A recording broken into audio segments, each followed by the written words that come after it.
It's very nice to be here with you all today. Really enjoyed that economic speech before. And I'm here to talk to you today about Ontario Building and Construction Tradeswomen. We're a group of over 400 tradeswomen across the province of Ontario. And you might have remembered one of our ironworkers sisters a few years ago came and spoke to you about the OBCT.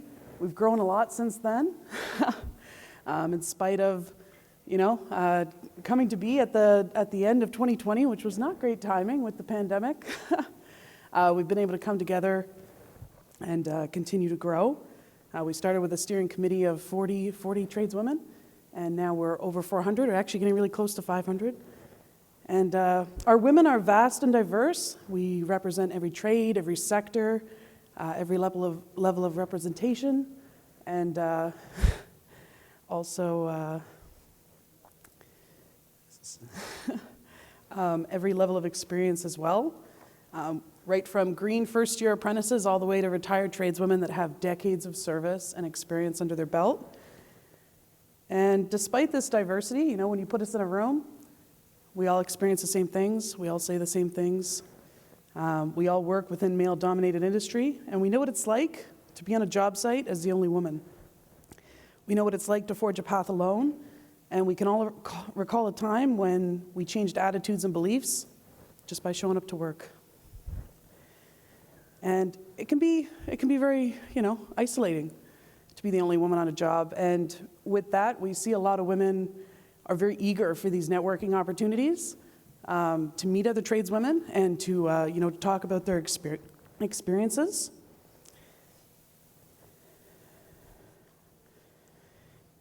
And when we conduct and we consult research on tradeswomen, and especially in terms of retention and recruitment, we see a lot of barriers that are contributing to a lack of retention. You've probably heard before that 1 in 3 tradeswomen that are in their first year of apprenticeship don't make it to their second year. And that's very sobering to hear, I'm sure, for a lot of us.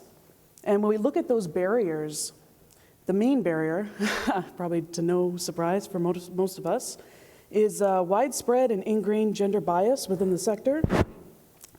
Having to constantly prove yourself, jump through hoops, while also being treated as an outsider is very isolating, of course.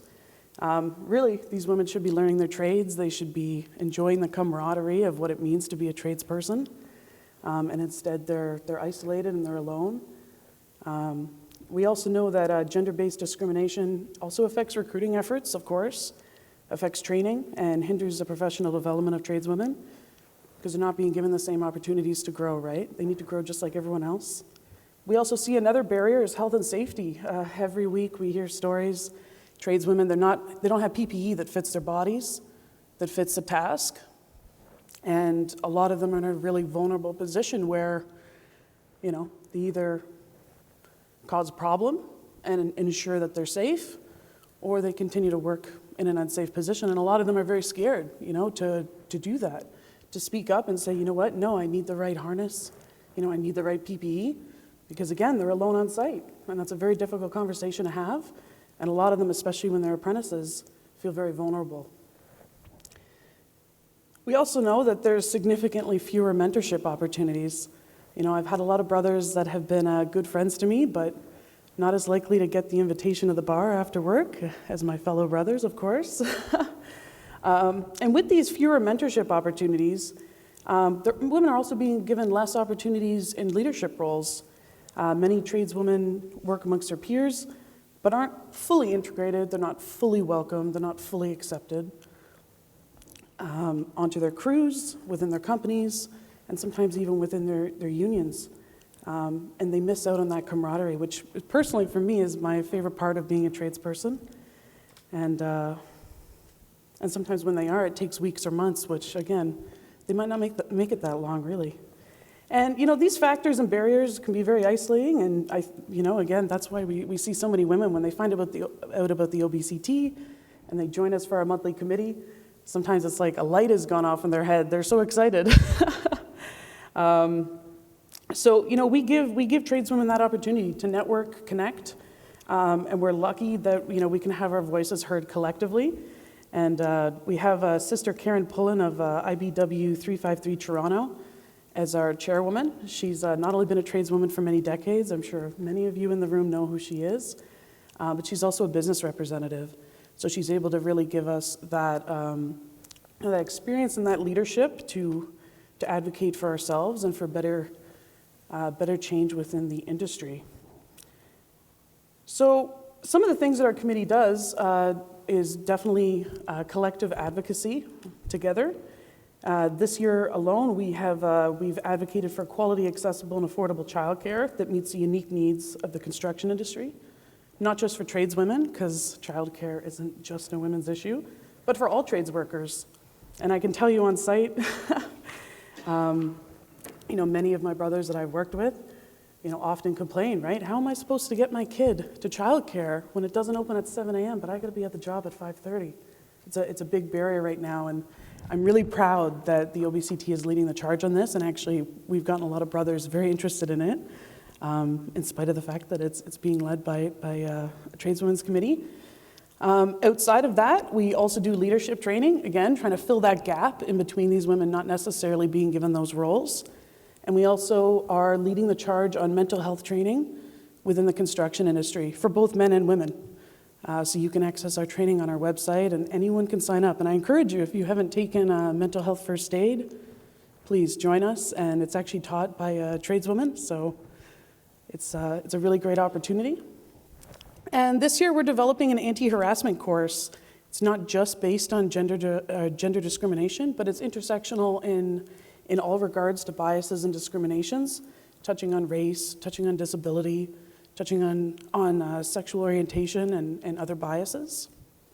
And we're making this course with the construction industry in mind. And we're really happy to be working with so many people in this room on that.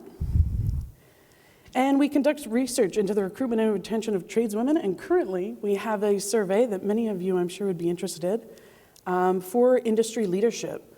So, if you're from industry, if you're from the unions, we want to hear from you. We want to hear, what are your barriers when you're employing or when you're recruiting tradeswomen? We also have a mentorship program that connects women one-on-one with other tradeswomen, which has been wildly successful, and a lot of the women really love it. So, if you do have someone in your organization who is new to the trades or maybe not new to the trades and they need that extra support, please send them our way.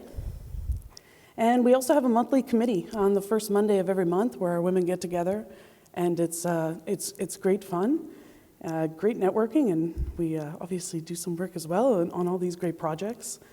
And something that's probably of interest to you, especially when we're talking about the labor shortage, is that we also run a monthly information session where we directly connect people that are looking to get into the trades, men, women, or otherwise, directly with experienced and successful tradeswomen who are thriving within the industry to answer those questions that sometimes people don't want to break into the industry because they don't know, right? And, our last speaker talked about the labor shortage and about retaining talent.